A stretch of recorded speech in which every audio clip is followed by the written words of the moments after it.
Apa sebenarnya tujuan kita datang ke gereja? Dan apa seharusnya yang gereja lakukan bagi umat Tuhan? Kita akan pelajari dalam episode Inverse kali ini.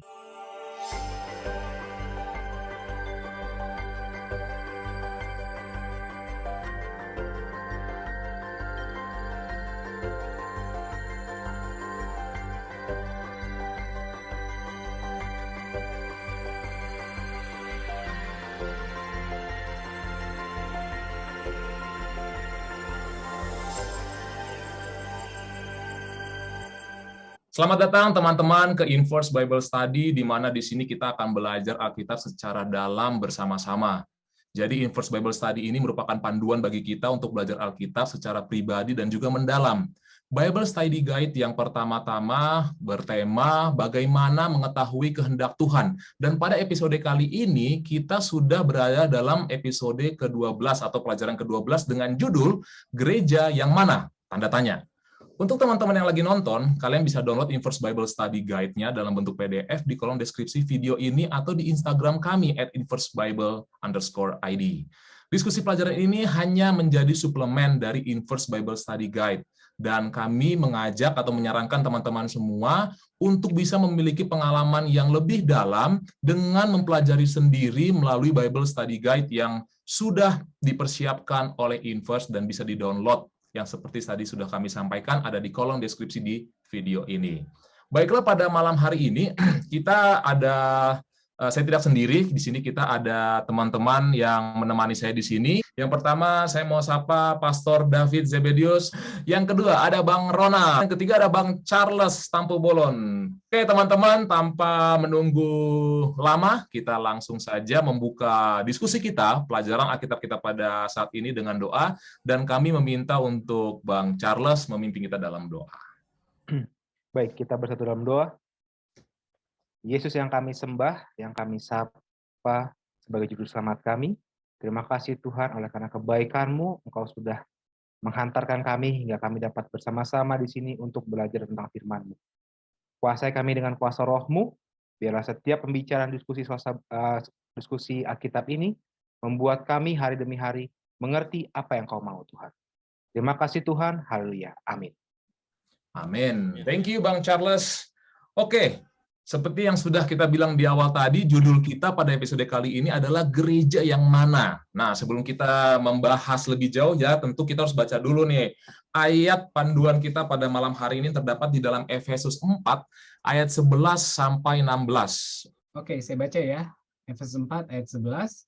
Dan ialah yang memberikan baik rasul-rasul maupun nabi-nabi, baik pemberita-pemberita Injil maupun gembala-gembala dan pengajar-pengajar. Ayat 12. Untuk memperlengkapi orang-orang kudus bagi pekerjaan pelayanan, bagi pembangunan tubuh Kristus. Sampai kita semua telah mencapai kesatuan iman dan pengetahuan yang benar tentang anak Allah, kedewasaan penuh dan tingkat pertumbuhan yang sesuai dengan kepenuhan Kristus. Sehingga kita bukan lagi kanak-kanak yang diombang-ambingkan oleh rupa-rupa angin pengajaran, oleh permainan palsu manusia dalam kelicikan mereka yang menyesatkan. Tetapi dengan teguh berpegang kepada kebenaran di dalam kasih, kita bertumbuh di dalam segala hal ke arah Dia, Kristus yang adalah kepala.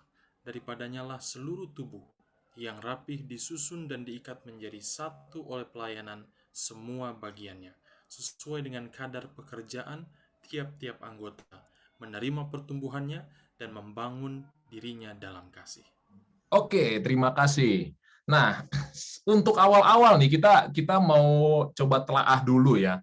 Judul kita di episode ini adalah gereja yang mana? Ya, gereja. Ini kita ngomongin gereja. Tapi kalau kita baca di Efesus 4 ayat 11 sampai 16, nggak ada kata-kata gereja di situ.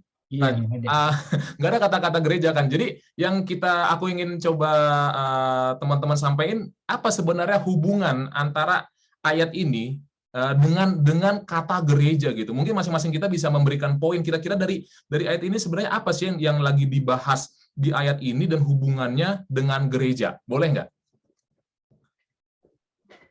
Ya Bang Ronald mungkin, gimana Bang? Mungkin kalau dari aku nih, kalau kulihat di ayat Alkitab ini sepertinya lebih mengarah kepada tubuh Kristus ya. Tubuh Kristus di situ di ayat ke-15 kita bisa lihat ya. Kita bertumbuh di dalam segala hal karena Dia, Kristus yang adalah kepala. Daripadanya lah seluruh tubuh yang rapi tersusun dan diikat menjadi satu oleh pelayanan semua bagiannya. Nah, ini sepertinya mengarah atau menggambarkan gereja di mana kumpulan orang-orang ya, kumpulan orang-orang yang berkumpul untuk bertumbuh mengarah kepada Kristus atau kepada Yesus. Ini sih kalau saya lihat dari ayat Efesus 4 ayat 11 sampai 16 ini. Oke, berarti Bang Ronald mengambil poin di ayat 15 di mana gereja itu adalah merupakan sebuah organisasi yang kepalanya adalah Yesus. Betul. Betul gitu ya. Nah, oke, kalau dari Bang Charles gimana nih, Bang? Apa poin yang bisa kita ambil dari Efesus 4 ayat 11 sampai 16 ini dan hubungannya dengan gereja? Kalau dari saya tertarik dengan ayat yang ke-12 ya, bahwa gereja itu memperlengkapi orang-orang kudus bagi pekerjaan pelayanan bagi pembangunan tubuh Kristus. Yang artinya gereja itu adalah salah satu tubuh ya, atau bangunan itu adalah tubuh kita. Gereja itu adalah tubuh kita sendiri yang mana adalah kita semua anggota di dalamnya bekerja melayani Kristus. Yang mana Kristus itu adalah kepalanya. Itulah yang saya lihat gereja itu. Oke, berarti Bang Ronald ambil dari ayat 15, Bang Charles ambil ayat 12, tapi tadi di ujung tetap endingnya sama, Kristus, gitu ya. Tetap endingnya sama, Kristus. Bagaimana dengan Pastor David? Kalau saya melihat memang ayat ini memberikan kepada kita pandangan kalau kesatuan jemaat itu penting. Jadi dimanapun atau apapun konteks jemaat, kalau misalnya kita bilang saat ini denominasi, prinsipnya dulu yang kita pelajari sekarang. Dan kita mengambil pasal ini, khususnya bagian ini, untuk melihat bahwa prinsipnya kita itu di dalam gereja, dalam jemaat, dalam berbagai aplikasi konteks denominasi, itu satu. Jadi kesatuan jemaat itu penting seperti satu tubuh. Manusia, organ-organ yang memang berada dalam satu organisasi. Kalau misalnya mata itu tercerai-berai dipisahkan oleh organ lainnya seperti telinga, hidung, ataupun tangan dan lain sebagainya, itu bukan satu unit, bukan satu jemaat, tapi hanya organ tertentu dan itu tidak bisa berfungsi. Tapi kita lihat di sini prinsipnya jelas bahwa satu tubuh di dalam jemaat. Oke, berarti yang ditekankan oleh Pastor David adalah soal kesatuan. Oke, nanti kita juga akan membahas tentang itu semua tadi yang sudah disampaikan sama teman-teman. Nah, ngomongin tentang gereja, ya tadi banyak sudah dibahas seharusnya begini, seharusnya begitu. Nah, kira-kira tentu kan nggak semua manusia sempurna ya, termasuk kita orang Kristen juga. Kira-kira secara singkat, kira-kira apa contoh tujuan orang datang ke gereja, tapi menurut kita itu salah? Yang singkat aja, contoh dari saya deh. Pengen makan enak, ya. Ada orang pengen ke gereja, tujuan utamanya itu pengen makan enak. Boleh nggak kita share? Singkat doang, coba masing-masing. Dari Bang Ronald lagi deh, gimana Bang? Singkat. Tujuannya mau ketemu teman ya, bukannya ketemu teman. Mau ketemu teman. Oke, ketemu teman. Bang Charles apa Bang? Cari berkat materi. Cari berkat materi, nyari duit ke gereja. Oke, boleh. Pastor David. Kalau mungkin lebih dari teman, kecengan kali ya. Oh, gebetan kata anak zaman sekarang gitu ya. Pengen ketemu gebetan. Tempat lain ketemunya di gereja mungkin. Iya. Oke, ini kita lucu dengar ya, tapi kita nggak bisa pungkiri ya semua yang kita sebutin tadi itu semua nyata loh, ya kan? Itu semua nyata, itu yang terjadi yang kita lihat, atau jangan-jangan kita juga pernah gitu juga dalam posisi tersebut gitu ya. Mungkin dulu waktu masih muda atau gimana ya. Itu mesti kita nggak boleh sangkal itu bahwa itu adalah sebuah yang nyata. Nah, kalau begitu, kita kan tahu bahwa ada tujuan yang salah dan juga tentu ada tujuan yang benar. Nah, sekarang kita masuk yang ke seriusnya nih. Bang Charles, kira-kira apa seharusnya tujuan utama saya datang ke gereja? Apa seharusnya? Seharusnya tujuan utama saya datang ke gereja adalah bertemu dengan Tuhan. Karena Tuhan cuma minta satu hal atau satu hari untuk kita datang beribadah kepadanya. Karena itu kerinduan Tuhan. Dia mau kita berkumpul, bertemu dengan dia, memuji, memuliakan namanya di dalam gereja. Oke. Ada tambahan nggak? Yang lain? Kalau boleh nyambungin ya, tadi kan fokusnya memang gereja, Yesus adalah sebagai kepala kan ya. Yes. Tapi di sisi lain kan ada juga anggota-anggota tubuh ya. Kalau saya boleh kutip dari ayat Alkitab di Ibrani 10 ayat 24-25 ya. Saya bantu baca di sini. Dan marilah kita saling memperhatikan supaya kita saling mendorong dalam kasih dan dalam pekerjaan baik. Janganlah kita menjauhkan diri dari pertemuan-pertemuan ibadah kita, seperti dibiasakan oleh beberapa orang, tetapi marilah kita saling menasehati dan semakin giat melakukannya menjelang hari Tuhan yang mendekat. Nah, kalau pertemuan ibadah nih kan relevannya berarti dilakukan di mana? Biasanya di gereja kan ya? Yes. Artinya Betul. pertemuan ibadah di gereja itu harusnya menjadi kegiatan ibadah yang mana kita saling mendorong dalam kasih, saling memperhatikan sesama kita. Dan di sini pun dibilang kita harus saling menasihati, artinya saling menguatkan ya, saling menguatkan antara satu sama lain. Jadi kita bertemu Tuhan benar seperti yang Charles tadi bilang, tapi sesama kita pun karena kita bisa bertemu di gereja, kita pun diharapkan saling menguatkan. Dan harus semakin giat, dibilang di sini harus semakin giat menjelang hari Tuhan yang semakin mendekat. Artinya kita sama-sama mempersiapkan diri ya, sesama umat Tuhan, sesama anak-anak Tuhan. Jadi sambil nunggu Tuhan datang, kita pun boleh saling menguatkan di pertemuan ibadah di dalam gereja. Oke, thank you Bang Ronald. Kalau terakhir dari Pastor David, apa nih sebagai pendeta nih, point of view pendeta nih, apa seharusnya tujuan anggota jemaat itu datang ke gereja? Gimana? Saya rindu untuk kita merenungkan tujuan kita untuk ke gereja dari sisi penyerahan, dari sisi kita datang kepada Tuhan sebagai ciptaannya, sebagai umat tebusannya. Tentu kita bertemu dengan sahabat-sahabat sesama umat Tuhan, bertemu juga dengan Tuhan, tapi motif dan semangat kita mungkin hanya untuk datang saja lalu kemudian sudah gitu, seperti itu saja. Tapi kalau ada elemen penyerahan, ada iman yang kita tundukkan, berikan kepada Tuhan, maka ini akan menjadi suatu sifat atau suatu sikap yang begitu tepat, karena kita datang kepada Tuhan tidak di rumah saja, tapi ke gereja untuk menyerahkan diri kita padanya. Karena sekarang setelah pandemi sudah banyak orang yang memiliki persepsi cukup di rumah aja, nggak perlu ke gereja kan. Untuk apa ke gereja? Capek-capek gitu kan, harus macet-macet, lalu harus bayar uang. Ya mungkin kalau boleh nambahin ya, akan berbeda antara bergereja secara online sama gereja secara fisik, mungkin tadi yang seperti disampaikan sama Pak Pendeta David ya. Itu akan berbeda situasinya, konteksnya, dan mana kalau kita boleh hadir secara fisik, bertemu dengan sahabat seiman ataupun dengan firman, kita bisa sharing, berdiskusi satu sama lain, itu bisa jadi hal lain yang bisa menguatkan kita. Oke. Mungkin boleh tambahkan kembali?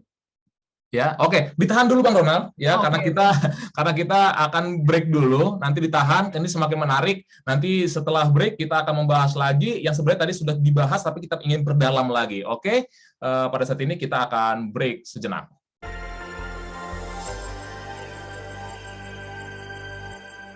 Oke, kembali lagi di diskusi kita pada malam hari ini. Ini semakin menarik karena kita membahas tentang gereja dan kita sudah membahas ada tujuan-tujuan yang salah ditemukan pada orang Kristen kenapa mereka datang ke gereja, tapi kita juga sudah membahas tentang sebenarnya apa seharusnya tujuan utama kita untuk datang ke gereja. Nah, tentu kita mengerti yang namanya kita datang ke gereja, tadi sudah dibuka nih sebenarnya sama Bang Ronald, Ibrani 10, 24-25. Pada saat kita ke gereja, selain ada namanya spiritual vertikal, ya hubungan kita dengan Tuhan, ada juga namanya spiritual horizontal. Ya, tadi sudah dibahas, sudah disinggung, yaitu bagaimana hubungan kita dengan sesama kita. Nah, yang menjadi pertanyaan adalah seberapa penting nih spiritual horizontal ini bagi kelangsungan kehidupan kerohanian kita. Apakah sepenting itu? Memang kenapa kalau saya nggak punya spiritual horizontal? Gitu ya. Memang kenapa? Apakah saya akan binasa oleh karena itu atau bagaimana?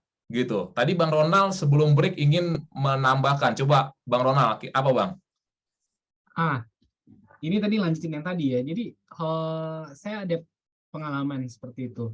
Ketika situasi pribadi saya sedang down seperti itu kan ya. Biasanya saya datang cari Tuhan kan pasti ya.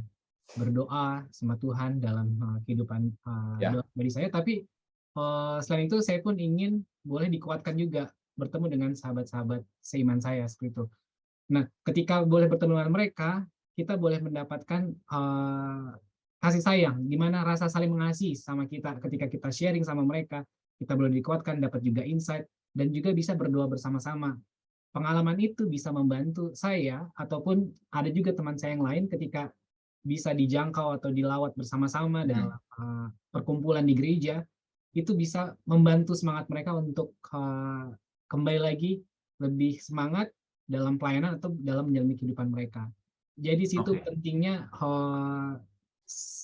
silaturahmi atau saling menguatkan sesama kita seperti itu. Oke. Nah, Bang Charles, masih kita membahas tentang spiritual horizontal tadi. Masalahnya di Ibrani 10 ayat 24 dan 25 itu endingnya itu dikatakan menjelang hari Tuhan yang mendekat. Dibutuhkan spiritual horizontal ya. Kalau saya boleh rangkumkan kira-kira begitu itu. Apa seperti itu? Kenapa memang? Apa hubungannya? Kenapa sepertinya begitu penting gitu? Karena tadi sudah dibilang sekarang banyak gereja online. Nggak cuma Zoom, ada YouTube juga streaming. Kalau Zoom, oke lah kita masih bisa nih dua arah nih. Kalau Zoom ya, Zoom meeting. Ini event yang streaming, jadi benar-benar kita nonton doang gereja gitu ya. Dan itu bisa dilakukan sekarang. Tapi kenapa begitu penting ditekankan di sini? Menjelang hari Tuhan butuh tuh yang namanya spiritual horizontal, yaitu berkumpul bersama-sama di gereja. Kenapa? Siapa hubungannya berkumpul bersama-sama dengan gereja, terus ada hubungannya dengan kerohanian, dan hubungannya dengan mendekati hari Tuhan. Gimana, Bang? Baik, kalau saya ini melihat seperti jemaat yang mula-mula, ya. Jemaat yang mula-mula itu pada saat mereka berkumpul ada namanya chemistry terbentuk, ada namanya saling mengasihi, saling menguatkan, ya. Karena pada saat kita sudah bertemu, berkumpul dalam satu komunitas atau gereja, ya. Kalau saya tidak kuat, maka teman saya akan menguatkan saya.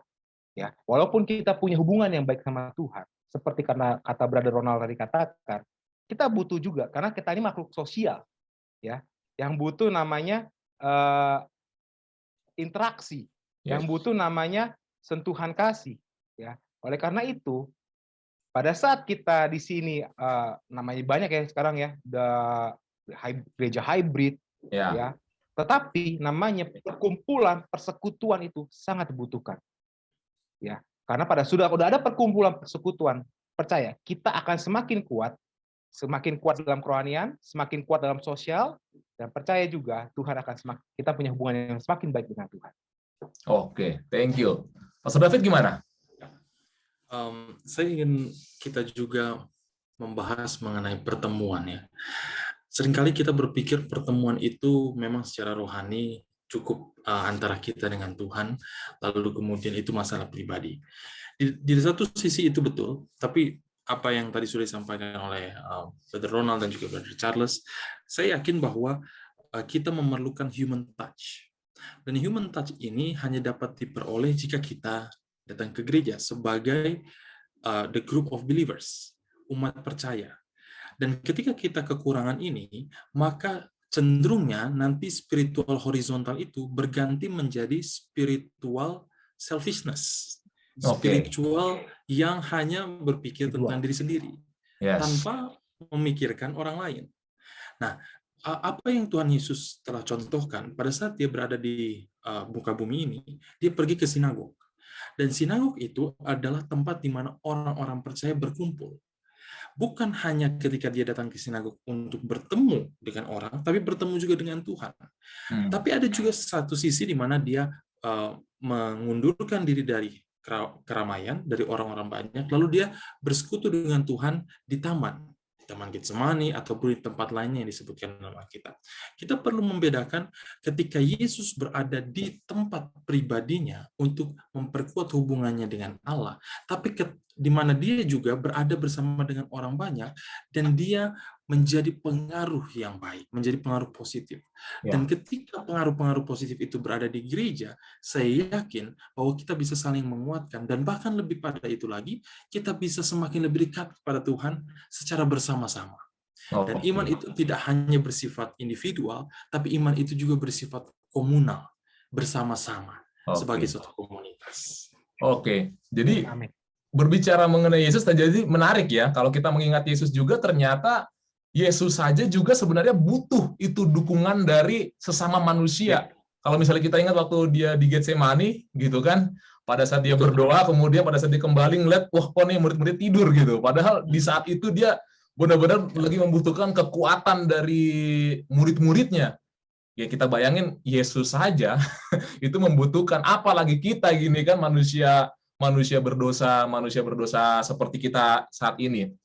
Oke, itu menarik banget ya, bahwa ternyata kita sudah sepakat bahwa sangat dibutuhkan untuk kita memiliki perkumpulan agar spiritual horizontal kita juga mendukung ketangguhan spiritual vertikal kita. Nah, Iya, betul. Nah, kalau di-relate lagi sama ayat tadi kan dibilang ini harus digiatkan menjelang hari Tuhan yang mendekat.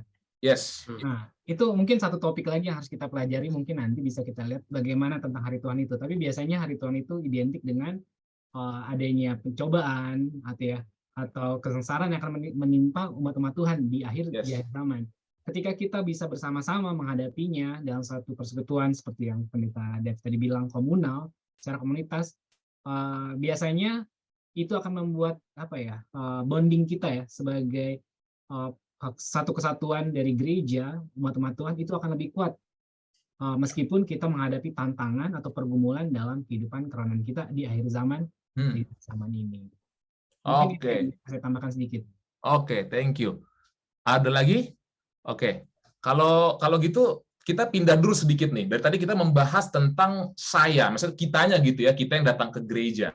Nah, sekarang coba kita bahas dari sisi gerejanya. Gitu ya, dari sisi gereja. Misalnya ada pastor gitu kan, atau mungkin kita juga pernah menjadi istilahnya apa ya, majelisnya gereja, kira-kira seperti itu, pengurus gereja.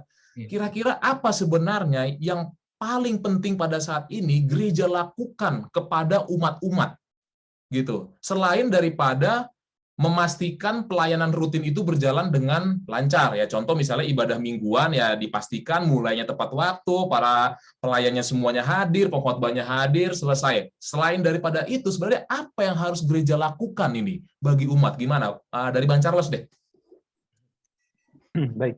Kalau saat ini gereja itu pada masa saat ini ya, gereja itu kalau saya lihat dia harus bisa memfasilitasi umat-umatnya dalam hal apapun. Itu pertama. Kedua, gereja itu bisa menaungi umat-umatnya dalam hal perkembangan kerohaniannya atau dalam kebutuhan ekonomi umat-umatnya, ya. Itulah peran gereja. Dan terlebih peran gereja pada saat ini yaitu untuk menjaga umat dan memperkembangkan umatnya. Itu yang paling penting sih, Bro. Oke. Pandangan saya. Siap. Ada yang lain? Kasih tambahan? Sebelum Bang Ronald ya, sebagai pendeta juga dari sisi perspektif yang saya ingin sampaikan, kita bisa melihat pengertian gereja ini ke level yang lebih dari sekadar apa yang mungkin kita selama ini pikirkan. Gereja itu tidak hanya semata-mata building, bangunan, tidak semata-mata ruko atau tempat ibadah lainnya yang kita gunakan sebagai tempat bertemu. Tapi gereja itu kalau bisa di dalam level yang lebih lanjut lagi, yaitu kita sendiri. Kita berempat, saudara dan saya, pemirsa sekalian. Kita adalah gereja.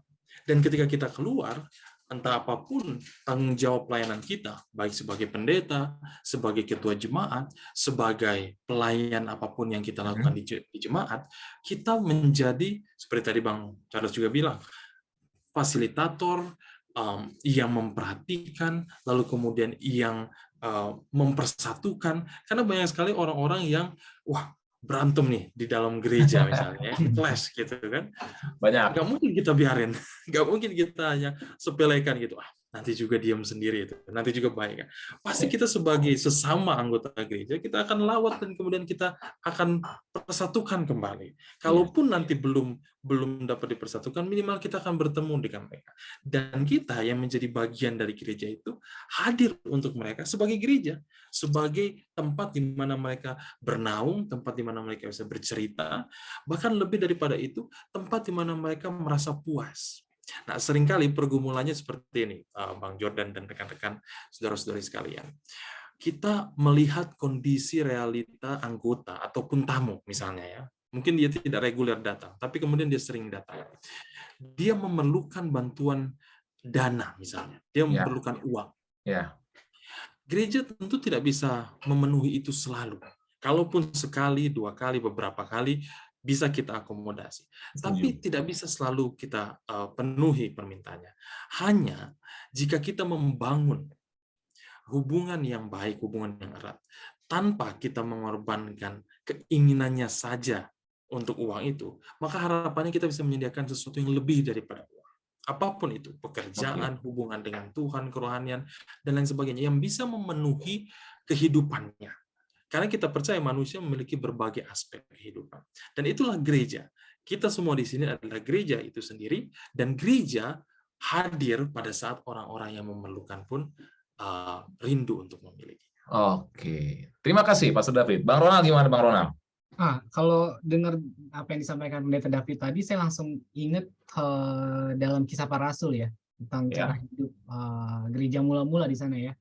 Itu adalah konsep yang diambil dari bagaimana kehidupan jemaat saat itu.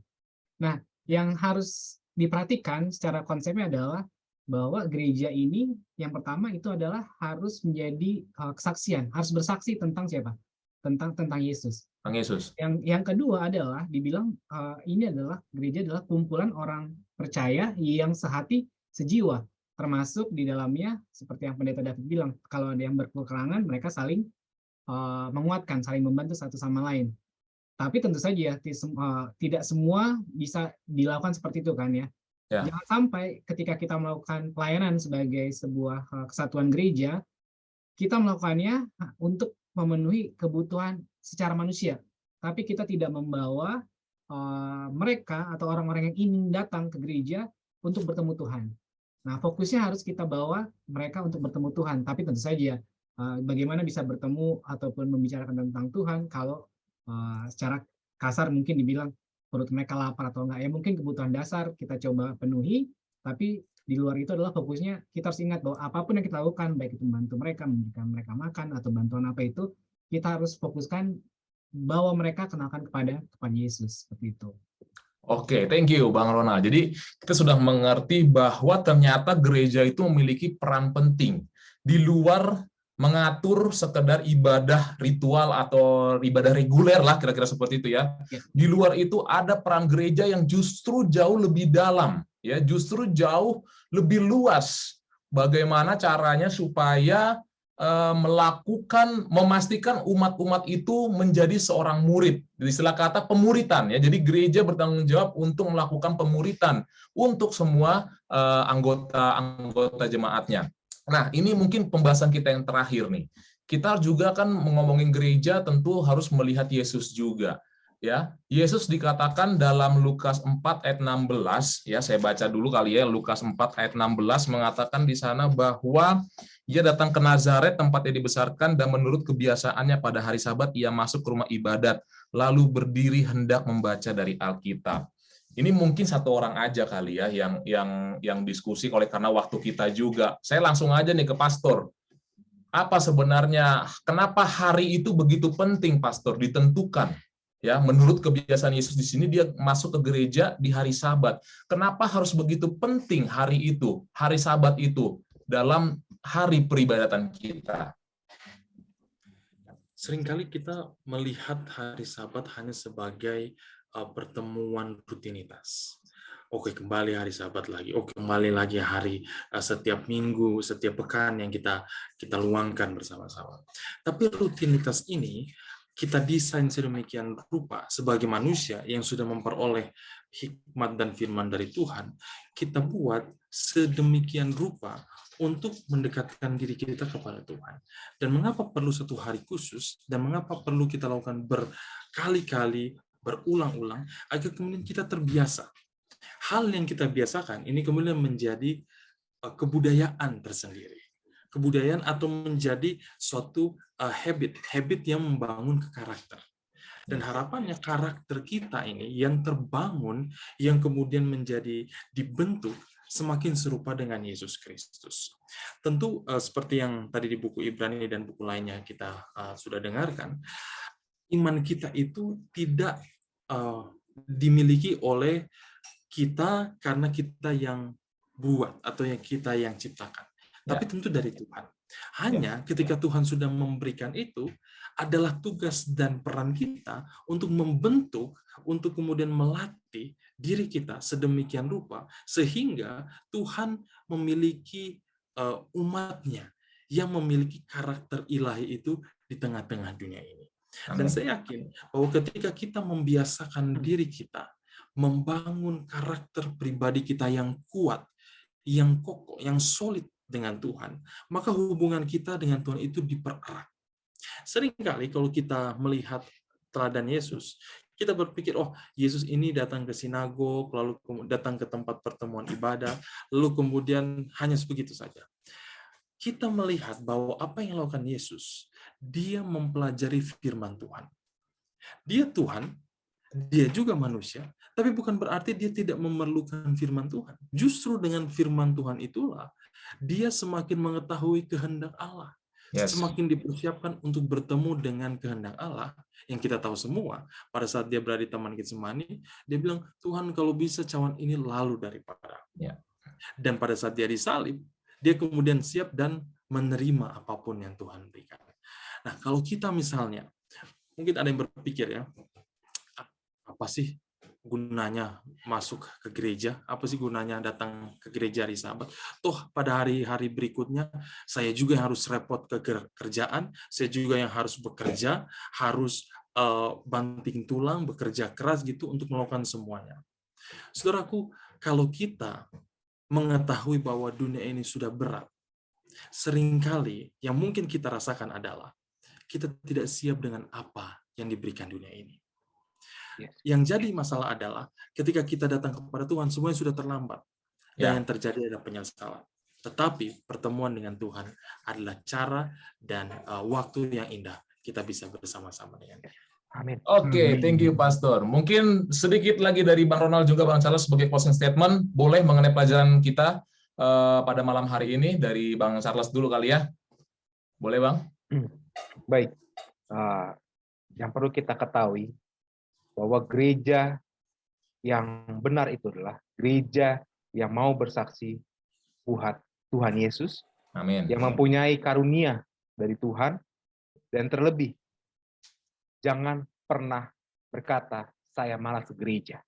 Amin. Tapi selalu ada di hati pikiran kita, Yesus adalah kepala di gereja itu dan kita anggotanya yang harus bekerja melayani Tuhan untuk sampai Dia kedatangan kedua kali. Itu isi bro. Amin. Oke, Bang Ronald. Oke, kalau dari saya mungkin lebih ke reminder ya, bahwa di zaman yang serba digital ini bukan berarti kita juga meninggalkan pertemuan-pertemuan ibadah kita di gereja secara fisik, seperti itu. Karena setelah kita pelajari malam hari ini, kita melihat begitu pentingnya pertemuan-pertemuan ibadah di mana kita bisa bertemu dengan Tuhan, saling menguatkan sesama kita, sesama anak-anak Tuhan, dan juga boleh mempersiapkan kita ya untuk menyambut kedatangan Tuhan.